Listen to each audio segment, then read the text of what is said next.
હર હર મહાદેવ, જય શ્રી રામ, જય માનવ દુર્ગા। ચાલો સત્સંગ કરીએ યુટ્યુબ ચેનલ પર બધા ભક્તજનોનું સ્વાગત છે। આજે સત્સંગની રસધારાની અંદર નવા જ સત્સંગ સાથે, નવી જ વાત સાથે આપણું સત્સંગ આગળ વધારીએ। ગુરુ અને શિષ્યનો નાતો શું છે અને રામ અત્ર તત્ર સર્વત્ર છે અને ભગવાન આપણા સર્વ કર્મો ઉપર નજર રાખી રહેલા છે, તેની કથા છે। એ કથા હું તમને કહેવા માંગુ છું, તો ચાલો સત્સંગ કરીએ। એક ગુરુકુલ અને એ ગુરુકુલની અંદર ઘણા બધા શિષ્ય છે, એ અભ્યાસ કરતા હતા। આમ શિષ્યનો અભ્યાસ પૂરો થાય એટલે ગુરુને યથાશક્તિ દક્ષિણા આપી અને બધા શિષ્ય ગુરુજીને ગુરુ દક્ષિણા આપી વંદન કરી અને પોતાના ઘર તરફ જતા। એક શિષ્ય ઘણા વર્ષોથી ત્યાં ભણતો હતો, પણ ગુરુ દક્ષિણા આપી ન શકવાના કારણે તે ત્યાંથી જતો ન હતો। એટલે એના ગુરુએ પૂછ્યું કે ભાઈ, કેમ હવે તારું ભણતર છે એ પૂર્ણ થઈ ગયું છે, છતાં પણ તું આ ગુરુકુળ છોડીને કેમ નથી જતો તારા ઘરે? એટલે શિષ્યએ કીધું કે મારે જવું છે ઘરે, પણ મારી પાસે આપને ગુરુ દક્ષિણા આપવા માટે કશું છે નહીં, એટલે હું ગુરુ દક્ષિણા દીધા વગર અહીં કઈ રીતે જઈ શકું? ગુરુ સમજી ગયા। થોડા દિવસોની વાત વીતી ગઈ એટલે ગુરુએ બોલાવ્યો અને શિષ્યને કીધું કે હાલે, તારે ગુરુ દક્ષિણા આપવાની છે। ત્યાં એના હાથમાં એક કબૂતર આપ્યું અને કીધું કે આ કબૂતરને તારે એવી જગ્યાએ મારવાનું છે કે જ્યાં કોઈ જોતું ના હોય, એ રીતે તું કબૂતરને મારી અને મારી પાસે લઈ આવ, એટલે તારી ગુરુ દક્ષિણા આવી ગઈ અને તું ગુરુ ઋણમાંથી મુક્ત છે, તું તારા ઘરે જઈ શકીશ। એટલે એ શિષ્ય કબૂતર હાથમાં લઈ અને જંગલની અંદર ચાલતો થયો।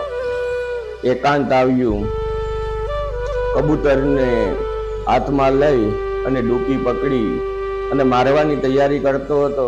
ઉપર જોયું, નીચે જોયું, સમજ્યું કે ઝાડની અંદર કોઈ પણ જીવ આજુબાજુમાં હોય અને આ જોઈ શકે છે, તો આ રીતે હું કબૂતરને નહીં મારું। પાછો આગળ ચાલ્યો અને સાવ એકાંત વનવગડવા આવ્યો, કબૂતરને મારવાની તૈયારી કરી, શું કંઈક વિચાર કરી અને ન માર્યું, એટલે પાછો આગળ ચાલતો થયો। એક બોયરું ગુફા આવી અને ગુફાની અંદર જાય છે। ગુફામાં જઈ અને કબૂતરને મારવાની કોશિશ કરે છે, મનમાં કંઈક વિચાર આવે છે અને કબૂતરને મારી શકતો નથી। અંતે કબૂતરને માર્યા વગર પોતાના ગુરુ પાસે આવે છે અને કહે છે, આ કબૂતર તમે રાખો ગુરુજી, હું ગુરુ દક્ષિણા થશે મારી પાસે ત્યારે આપી દઈશ, પણ હું આ કબૂતરને મારી શકતો નથી। એટલે ગુરુજીએ કીધું કે આ તો સાવ સહેલી વાત હતી, ક્યાંય કોઈ જોવે નહીં એવી જગ્યાએ મારવાનું હતું। તો પ્રભુ શિષ્યએ સુંદર મજાનો જવાબ આપ્યો, એ ગુરુજી, આ કબૂતરને લઈને હું વનવગડામાં ભટક્યો, પહેલા તો એમ થયું કે ક્યાંક કંઈક જીવ મને જોવે છે, અંતે એમ થયું કે મારી અંતરાત્મામાં રહેલો રામ પરમાત્મા મારી સાથે છે। એટલે તમારું વાક્ય વચન છે એ સિદ્ધ નથી થતું, કોઈ જ ન જોવે એવી દુનિયામાં મને ક્યાંય જગ્યા ના મળી, કારણ કે રામ તો અત્ર તત્ર સર્વત્ર છે અને બધે જુએ છે, એટલે હું આ કબૂતરને મારી ના શક્યો। આમ ગુરુજીએ કીધું કે હે શિષ્ય, આજની તું પરીક્ષામાં પાસ થયો, યા ગુરુ ઋણમાંથી તને મુક્ત કરું છું, તું તારા પરિવાર સાથે તારી જિંદગી જીવ। એટલે આ નાની એક કથા છે, એનાથી જાણવા મળે છે કે ભગવાનથી છુપાયેલું કશું નથી, આપણને એમ થાય કે મને કોઈ જોતું નથી, મારા કર્મને કોઈ જોતું નથી, તો મારો ઈશ્વર, મારો રામ, મારો પરમાત્મા બધા કર્મને જોવે છે. એટલે કર્મના બંધનથી બંધાયેલા આપણે મનુષ્ય છે. એટલે આપણે જે કર્મ કરીએ છીએ એ કર્મ ભગવાન રામ જુએ છે. એવો મનની અંદર ડર રાખી, ભય રાખી ભગવાનનું નામ લેતું જવું અને કર્મ કરવું, જેથી કરીને અસત કર્મથી બચી શકશું. એટલે સત્કર્મ છે એ પણ ભગવાન જુએ છે, અસત કર્મ કરીએ છીએ એ પણ મારો રામ જુએ છે. એટલે આ કર્મના બદલા છે, પછી જન્મો જન્મ સુધી આપણે ચૂકવતા જઈએ છીએ. આવું એક કર્મનું બંધન છે. એટલે પરમાત્મા, ઈશ્વર, મારો રામ જોવે છે એવું મનમાં રાખીને સત્કર્મ કરવા જોઈએ. તો આ નાની એવી કથા થકી આપણે સમજી શકીએ કર્મથી કોઈ છૂટું નથી. રામ ભગવાન પણ પોતાના કર્મ છે એ કૃષ્ણ અવતારની અંદર આવી અને ભોગવ્યા. કારણ કે જો ભગવાન થાય અને કર્મના બંધનથી મનુષ્ય અવતાર તરીકે હોય અને ન ચૂકવે તો માણસ એનું અનુકરણ કરશે. એટલે કર્મના બંધનથી કોઈ બચી શક્યું નથી.